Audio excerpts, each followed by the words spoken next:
Agradecer a presença de todo mundo nessa noite fria, um pouquinho mais difícil sair de casa, né? Antes de nós começarmos nossa preleção, vamos transmitir alguns recados da casa, né? Como já publicado e comentado, estamos com a venda de doces, né? Para o Dia das Mães. Ainda temos para venda 6 potes de 250 gramas de doce de abóbora, ao custo de R$8. Ainda temos 22 caixas de brigadeiro, ao valor de R$15 cada uma. Quem quiser, terminando aqui, pode passar ali na secretaria. E se por acaso alguém quiser fazer alguma encomenda para sábado ou domingo, por favor, se dirija à secretaria após o término para conversar sobre qualquer encomenda.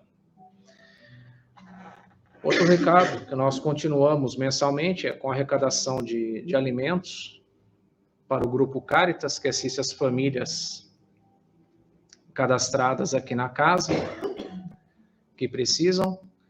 Continuamos também mensalmente com o enxoval Valéria Manteia, ajudando aquelas mãezinhas que não têm o mínimo necessário para receber esses espíritos que estão chegando ao nosso mundo para mais uma jornada. E toda ajuda a esses dois grupos da casa é bem-vindo. Agora vamos, a Cabaninha está separando algumas psicografias recebidas durante as reuniões mediúnicas, e nós vamos tomar por hábito, antes de iniciar, enquanto damos os recados, a gente pegar aqui aleatoriamente e ler alguma dessas mensagens que foram recebidas aqui na casa.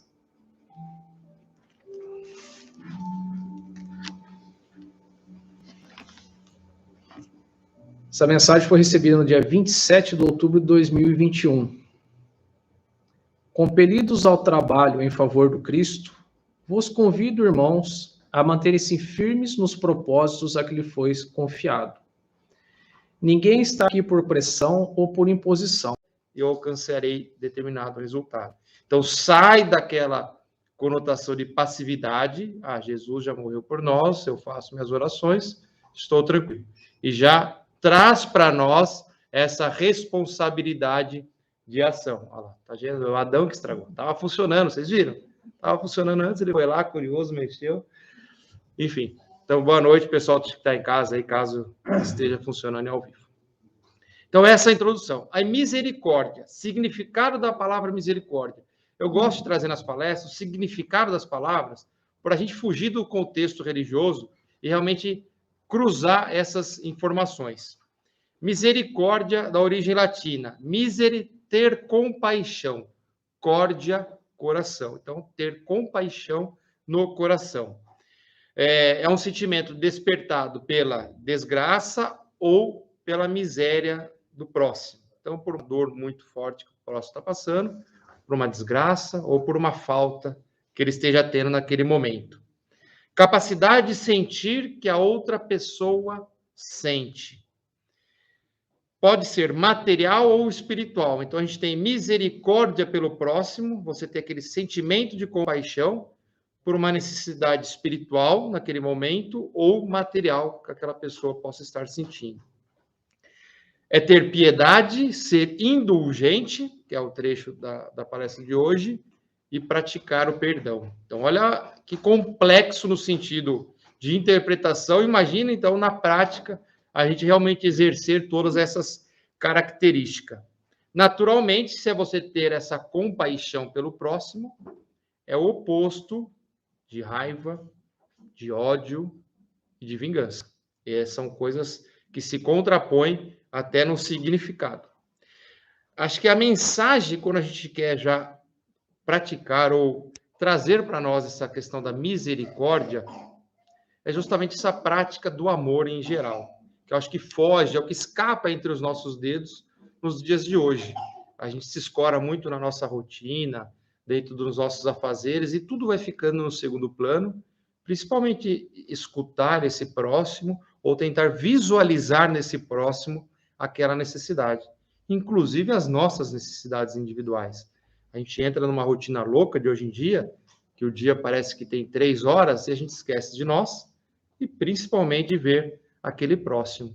Então, uma leve ação que já traz um resultado prático, eu até fiz questão de introduzir isso nesse tema, porque eu vi um vídeo de um rapaz chamado Marcos Pianger, que eu acompanho. Ele é um rapaz do Sul, ele faz vários vídeos com essa conotação psicanalista e tal, nem sei se ele é psicanalista de formação, mas ele traz alguns temas, vídeos curtos, muito bacana. E ele traz, um dos vídeos, ele explora a relação de você expressar a palavra, a frase "eu te amo" dentro da sua rotina. E ele traz esse vídeo num contexto familiar, né?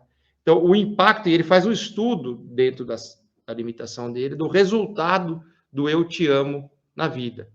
E quando ele começa a traduzir isso, a primeira reação que ele teve intensa, que ele viu uma reação diferente da pessoa que recebeu a palavra "eu te amo", ele chegou e falou para o sogro. Então, justamente é difícil a gente ter essa relação, eu falar "eu te amo" para o sogro só. E ele falou para o sogro. E o sogro, por uma característica, não por uma maldade, nada, uma característica mais fechada, ele não tinha esse hábito de praticar isso dentro da casa dele.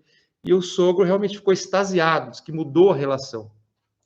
E as filhas, na ocasião, a esposa dele, cunhado, cunhada, também não tinham isso, porque não aprendeu com o pai, não praticavam essa simples atitude de eu falar, pai, eu te amo, filho, eu te amo, irmão, eu te amo, enfim, dentro da relação.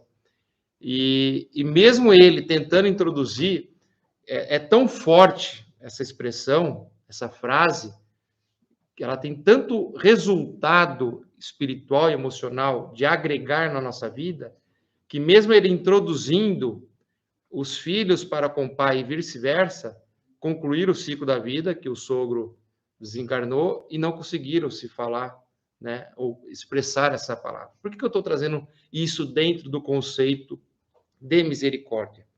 Porque a misericórdia é a compaixão no coração. Se a gente não tiver na prática essa compaixão dentro do lar, dificilmente a gente vai externar fora. Se a gente é um monstro dentro do lar, a gente pode usar até máscaras e suportar essa máscara por algum tempo do lado de fora, mas por muito tempo não. Então, se a gente arruma a nossa casinha e a gente já vai exercitando isso na nossa rotina, nas pequenas atitudes, isso a gente vai conseguindo exteriorizar.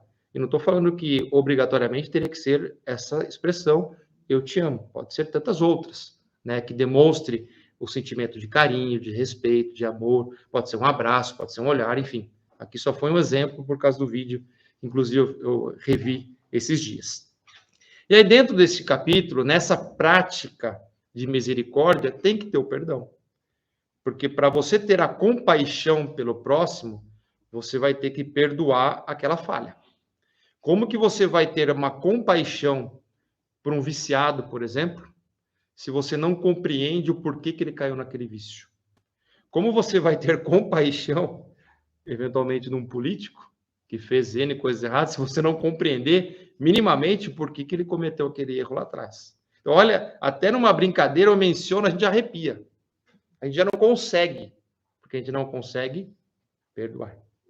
E aí, numa passagem de Jesus, ele coloca uma situação assim: perdoai para que o Pai vos perdoe. Mas não é numa situação de condição. Eu só vou perdoar se você perdoar. É numa situação, é numa condição de ação que o que você joga para o planeta te devolve. Então, não é que se você não perdoar, você não tem direito a receber o perdão. Mas a gente está num planeta de evolução e de energias. Se você quer que tudo funcione para você, você tem que ter em mente que o planeta também tem que funcionar. Se a gente quer evoluir enquanto Brasil, não adianta a gente ter ódio da Rússia e desejar que se degladeie lá Rússia e Ucrânia. A gente tem que desejar que eles se equilibrem. Não vai conseguir um país só evoluir dentro do nosso planeta. É uma unidade o nosso planeta. Não sei se vocês estão conseguindo compreender até onde vai essa questão do perdão. Então, se a gente quer ter uma relação de compaixão, seja nós para com o próximo, seja o próximo para conosco, vai ter que ter essa relação de aparentemente troca. Mas é uma troca no sentido, você joga essa energia, você joga esse sentimento e você recebe ele naturalmente de volta. O não perdoar, a atitude contrária de perdoar, é aquele sentido de que você quer, de uma certa forma, manter a punição para aquela pessoa. Aquela pessoa fez algo errado contra você, você não aceita, você não quer perdoar. O não perdoar, ele está diretamente ligado à vingança. Por mais que isso não pareça claro em você, mas no final da interpretação, ela é a vingança. E eu falei no início que ódio, raiva e vingança era o contrário do significado da palavra misericórdia. Olha o contexto espiritual, religioso, fechando com a interpretação gramatical aqui, literária da palavra misericórdia. Outra questão do perdão que a gente ainda tem a dificuldade de trabalhar, a gente sempre tem aqueles dois tipos de perdão. Aquele perdão de fachada, que a gente perdoa com condições, né? Eu perdoo, mas se você fizer isso. Ou se isso. Ou o perdão verdadeiro, que não precisa nem ser expressado verbalmente, é aquele que realmente você perdoa dentro de si e traz as consequências positivas para dentro de nós. Tem, inclusive, uma passagem dentro do Evangelho, aquela parábola em que uma pessoa pede para o seu credor perdão para com a dívida, ele dá o perdão da dívida, ele vai lá e espanca e maltrata aquele que devia para ele. Então, ele recebe e não retribui, né? E a outra consequência do perdão, aí já para quem gosta de estudar, se envolver ainda mais com energia, a ausência dele na nossa vida cria aqueles famosos nós espirituais. Ao longo de toda a nossa organização de chakras, de desenvoltura, de desenvolvimento, de circulação das nossas energias. Então, se a gente tem um nozinho aqui, a gente já sabe onde vai doer. Se tem um nozinho aqui, a gente sabe qual que vai ser a consequência. E assim sucessivamente.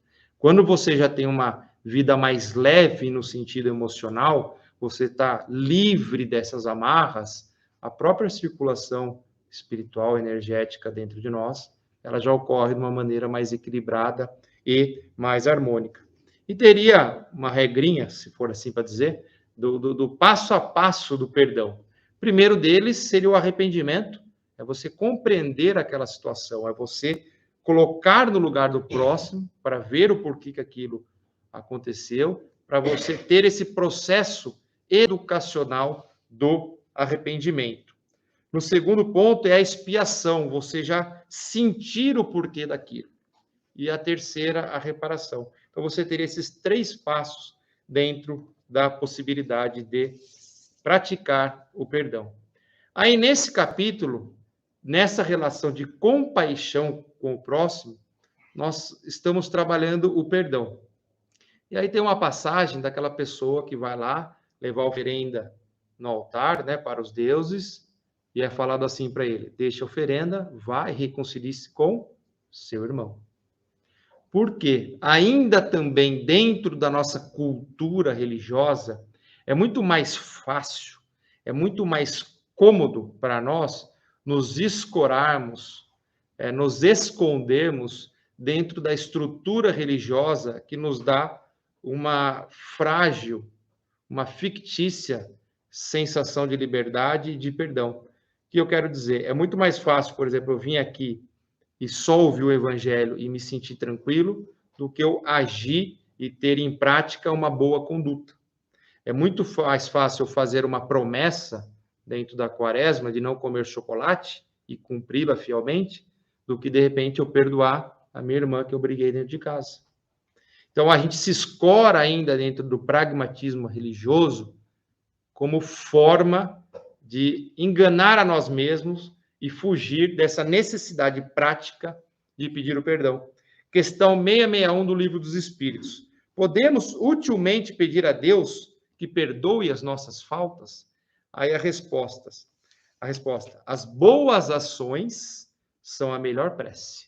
Por isso, os atos valem mais do que palavras. Isso a gente serve para tudo na nossa vida, não só essa questão da prática do perdão.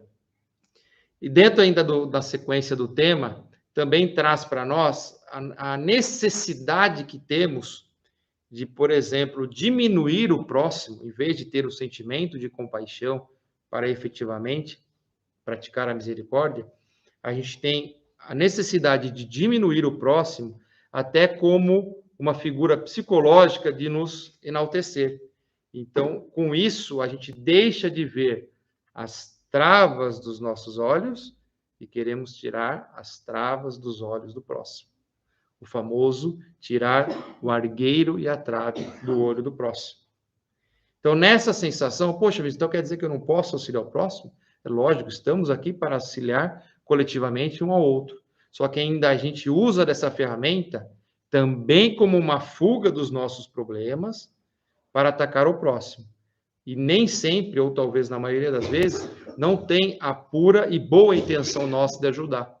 A gente faz isso tanto como uma fuga pessoal ou até mesmo inconscientemente de diminuir o próximo nessa sensação de valorizar o nosso crescimento. Ainda também dentro de nós tem muito valorizado, e ainda mais com a facilidade de internet, comunicação, a cultura do ódio. Isso ainda está muito inerente em todos nós. Então, é difícil para nós, pelo nosso estágio evolutivo, cada um no seu tempo, cada um com a sua possibilidade, da gente chegar, ao menos de uma forma coletiva e rápida, nesse estágio misericordioso, como seria o sonho. Nós alimentamos o tempo todo esse ódio. Hoje, se a gente fizer um teste rápido, pense rapidamente em 5 nomes de pessoas que vocês têm muito carinho, muito apreço. A gente vai pensar, mas vai falar fulano, ciclano. Agora, se eu falar, pense rapidamente em 5 nomes de pessoas que vocês têm antipatia. A, B, C, D e E. Isso ainda chama mais atenção para nós. Tanto é, qual é a notícia que dá mais ibope? É a notícia trágica. Ninguém fica postando notícia de atos de solidariedade, não tem preleção de evangelho ao vivo no canal da Globo, da Bandeirantes. Não que uma coisa seja menos que a outra, mas ainda por uma questão cultural, espiritual, a negatividade ainda nos atrai mais. Não que ela seja a maioria, pelo contrário. Se fosse maioria, não teríamos um equilíbrio que a gente tem hoje planetário. Mas a gente tem essa falsa sensação que o negativo, em geral, o ódio, a raiva, é maior. Hoje temos guerra em 2, 3, 4 pontos no planeta. Mas você tem outros 95 pontos que estão em equilíbrio, pelo menos no que tange a guerra. Então, ainda também, nós ainda não conseguimos trazer dentro da nossa conduta, da nossa rotina, essa inversão de visão. De nós conseguirmos enxergar mais o lado bom das coisas. Então, de repente, tem um super ato social maravilhoso que ocorreu aqui, uma ação social aí que ajudou 1000 famílias. Capotou um carro na esquina, morreu 2. O que vai chamar a atenção nossa? O acidente que capotou 2. Era a mesma questão da pandemia. Foi trágico para nós? Foi trágico. Independente de escolher A, B, interpretação, se estava certo ou errado. Mas o que chamava a atenção todos os dias? A gente queria ver quantos morreram. A gente não observava quantos se salvaram. 1000 ficaram doentes. 5 faleceram. A gente não notava os 995 que se salvaram. Era ainda uma coisa inerente que a gente vai ter que buscar superar isso daí. E como que supera? Antes da gente dar o passo externo, é aquilo que Joana de Ângeles bate muito na tecla, é nós superarmos os nossos adversários internos. Porque não vai adiantar nada a gente buscar ser esse santo, essa prática constante de misericórdia, de perdão, se ainda os conflitos estão latentes dentro de nós. Né? Todas as nossas mazelas, os nossos vícios, os nossos defeitos, cada um com o seu, seja orgulho, vaidade, vício, prepotência, arrogância, enfim. Se a gente não tiver isso, pelo menos que nós tenhamos consciência de quais são esses pontos, para a gente depois começar a trabalhar, dificilmente a gente tem equilíbrio para auxiliar o próximo. A Silvinha pode dar uma aula para nós. Silvinha, conseguiria uma pessoa vir aqui totalmente desequilibrada, trabalhar numa sessão mediúnica? Conseguiria? E atrapalhar o trabalho. Por quê? A pessoa que vem fazer um trabalho mediúnico, ela tem que estar extremamente equilibrada para receber as energias da espiritualidade e conseguir transmitir de forma fiel ou mais próximo da fidelidade e não interferir naquilo. É a mesma coisa no nosso dia a dia. Como que a gente quer salvar o planeta? Aquela coisa, aquela máxima. A gente quer fazer medicina para a gente ser um médico do Médicos Sem Fronteiras, para a gente ir para a África. Acho que esse é o sonho de qualquer um. Isso passa na cabeça de todo mundo. Eu sou advogado, mas eu gostaria de ser médico, eu assisto muito Discovery, então tem muito isso e fazem muita propaganda. Queria ser médico Tem 3, 4 entidades, né? Mas o que faz mais propaganda é Médicos Sem Fronteiras. E está lá ajudando o pessoal. Mas como que eu quero fazer isso se em casa o incêndio ainda está latente? Se eu nem abrir a torneira do meu jardim para apagar o incêndio da minha casa. Olha a inversão de valores para até nós buscarmos essa ação de misericórdia. E aí, por fim, a característica de indulgência. Segundo o significado da palavra, disposição, então a disposição para perdoar culpas ou erros, clemência, misericórdia, absolvição de pena, ofensa ou dívida, desculpa, perdão, tolerância com atitudes e idiosincrasias alheias, complacência, ou seja, um significado fecha com o outro, do perdão, da indulgência, da piedade, que num contexto maior, fecha o conceito, vamos dizer, crístico de misericórdia.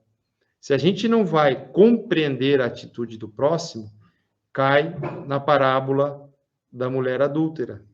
Nós todos temos telhado de vidro. Então, a gente vai julgar o próximo, não tem problema nenhum. Você se acha no direito e capacidade para fazer essa avaliação do próximo, esse julgamento, então esteja apto a ser julgado. Esteja disposto a escutar o que o próximo também vai falar de você. Então, ainda é uma coisa muito delicada. Essa parte de indulgência ainda passa muito distante de nós. A nossa fragilidade emocional, nesse ponto, dificulta a gente dar alguns passos. Mas isso não impossibilita de a gente tentar começar hoje. E uma coisa interessante dentro do nosso conceito, quando a gente fala misericórdia, é para conosco ou para com o próximo. E quando a gente fala próximo, também a gente fica em dúvida desse conceito. Quem é ou quem são os nossos próximos? Essa resposta para nós, pode ser dada de duas maneiras, de acordo com o nosso momento. No momento que a gente está deitado, derrubado pelos reveses da vida, a gente vai ter um conceito de quem é nosso próximo. Só que a hora que a gente está em pé, bonitão, nariz erguido, cheiroso, de banho tomado, o nosso conceito de próximo é outro. Então, aí é mais um grau de desafio para a gente implantar perdão, misericórdia, piedade, indulgência, porque ainda não criamos parâmetros espirituais para os nossos conceitos. Os nossos parâmetros ainda são materiais. Mesmo que ainda não tenha expresso dentro desse conceito a materialidade e a má-fé. Ainda é muito do nosso consciente, da nossa carga e da nossa vivência que a gente traz de outras vidas. Mas ainda a gente tem essa variação de conceito. A gente não mantém íntegro ao que a gente pensa de uma pessoa amanhã, o que a gente pensou hoje. A gente tem essa oscilação de acordo com as circunstâncias. Então, dentro de um cenário de desafios que a gente tem hoje, de todas as ordens, né, seja dificuldades na área penal, onde se tem muito crime, muita diferença, muita agressão com mulher hoje, dificuldades de relacionamento, assaltos, guerras, enfim, tragédias naturais, tragédias em todos os aspectos. Eu acho que o objetivo e o ponto forte do nosso momento hoje é a união. É a união em sentido de vibração, é a união no sentido de uma oração, é a união no sentido de respeito, de você estar com a família, esse fortalecimento coletivo. Porque também, se a gente puxar na essência do conceito de misericórdia, quando a gente fala compaixão com o próximo, já é uma relação a dois. Relação a dois, você já entende a coletividade, a prática coletiva desses atos positivos. Então, essa união, esse fortalecimento do núcleo familiar, eu acho que é uma das ferramentas, uma das situações que mais falta hoje para a gente tentar dar um avanço, dar um passo a mais em qualquer orientação religiosa de crescimento, de melhoria individual, de melhoria do nosso quadro familiar. A gente tem que começar a ter dentro de nós o sentimento de querer proporcionar, externar algo para alguém. Deixar um pouco de lado, ou pelo menos diminuir a intensidade, porque a gente ainda não vai conseguir se livrar disso, do nosso egoísmo, da nossa individualidade. Então, se a gente ainda vive uma rotina 100% individualista, tenta viver uma rotina 95% individualista e 5% coletiva, de proporcionar ao próximo uma diferença. Tem duas passagens interessantes que eu gosto de trazer, duas frases. Se a gente quiser ir rápido, a gente vai sozinho para algum lugar. Mas se a gente quiser ir longe, nós iremos com alguém. Uma outra frase de impacto: a única coisa que a gente leva da vida é a vida que a gente leva. E por fim, para reflexão aí da nossa semana, caso fosse possível, no nosso momento de desenlace, tem aquela última fração como se fosse a prestação de contas, né? A gente já sabe que a gente vai desencarnar às 9h35, agora são 9h30, tenho 5 minutos de falar com o meu mentor, consciente, lúcido, antes do apagão, da transição, segundo a literatura, né? E conversar com ele alguma coisa. E ele propõe o seguinte: nesse momento derradeiro, nós pediríamos perdão a alguém ou agradeceríamos por algo em nossa vida? Essa é a reflexão. Nosso momento derradeiro. Cumprimos a meta, seja com 20 anos de idade, com 50, 70, 100, 110. Naquele momento, nós pediríamos perdão a alguém ou seríamos gratos por todo o nosso caminho trilhado? Não é para vocês responderem, cada um reflete aí. Recentemente, pouquíssimo tempo atrás, um amigo meu faleceu o pai dele. Foi uma morte rápida do pai dele, não esperava. Ele estava num momento trágico e eu tinha perdido o contato com esse meu amigo. E ele estava num momento trágico, num nível de briga judicial com o pai. Pessoas que foram criadas comigo, família maravilhosa, ainda até nem descobriu o estopim do relacionamento, mas estava num litígio judicial com o próprio pai. Aí o pai ficou, antes do falecimento, 30 dias acamado. O que vocês acham que aconteceu?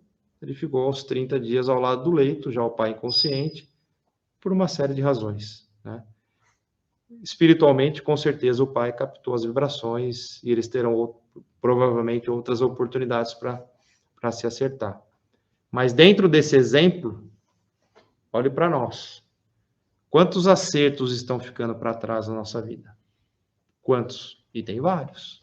E tem vários. Hoje, meu avô, graças a Deus, agora são 8h30, meu avô, 89 anos, que subiu no banquinho, maior causa de acidente do lar, pessoa idosa, né? Subiu no banquinho, caiu, quebrou o ombro. Pessoa forte, saudável, 8 filhos. Os 8 filhos, que é minha mãe mais 7, estava igual criança, desesperado esses dias. Minha avó faleceu de Covid, né, na pandemia, então tá aquele trauma de órfão, tudo 60, 70 anos de idade. Mas estavam tudo com medo. E foi para a cirurgia, tivemos a notícia que deu tudo certo. Mas será que o medo dos 8 ali era só a questão do eventual desencarne do meu avô? Ou será que tem muita rusguinha que ficou para trás ali que, de repente, ainda querem acertar? Eu sei que é a segunda parte, estou adiantando para vocês. Mas todos nós. Estou citando o meu telhado de vidro para vocês. O meu telhado. Cada um tem o de vocês. E com certeza, se acontecesse isso com a minha mãe, meu pai já faleceu. Acho que ficou algumas coisas também com meu pai. Então, que a gente não espere acontecer esse momento, porque, segundo o Espiritismo, cada oportunidade é única. Então, se a gente vai viver 5, 10, 15, 20, 120 anos, que a gente possa aproveitar ela de forma plena, para que nessa hora fatídica da gente conversar, por exemplo, com o nosso mentor, a gente só agradecer a vida que a gente teve. E por isso que eu agradeço a paciência de vocês. Nesse dia 5 de maio, que vocês possam retornar para o lar de forma equilibrada, tranquila, Que tenham uma excelente semana a todos. Fiquem com Deus. Vamos lá, meu amigo. Vai ligar a música para nós lá? Solta o som, DJ.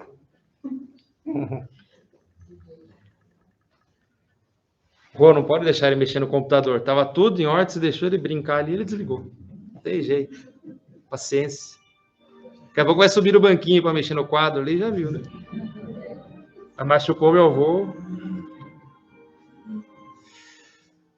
Vamos lá, então, pessoal, aproveitando esse momento de descontração, de alegria, fazer essa troca de energias com a equipe espiritual da casa, que está aqui desde as primeiras horas do dia, sobre a regência de Antônio de Aquino, promovendo um equilíbrio desse lar para nos receber todos os espíritos, para nosso tratamento, para nosso auxílio. A eles somos gratos por essa oportunidade e por esse espaço. Obrigado, meu Deus, por mais um dia da nossa vida, pelo nosso alimento, pela nossa saúde, pelo nosso lar, pelos nossos familiares. E que as energias aqui canalizadas pelo bem, produzidas por todos nós aqui, possam formar uma corrente de muita luz e chegue a todos os asilos, orfanatos, presídios, hospitais, aos nossos administradores públicos, para que possam sentir a dor e a necessidade do próximo e de seus pares. E por fim, Pai, chega ao nosso lar para que ele possa permanecer sempre equilibrado, harmonioso, receptivo, para todos ali que vivem, que entram e que saem. E assim, Pai, agradecidos, com a convicção de que estamos saindo melhores do que aqui entramos, agradecer por mais um dia, por mais oportunidade de estarmos aqui no planeta Terra, para essa missão que o Senhor nos proporcionou. Que assim seja, graças a Deus, graças a Jesus. Obrigado, pessoal.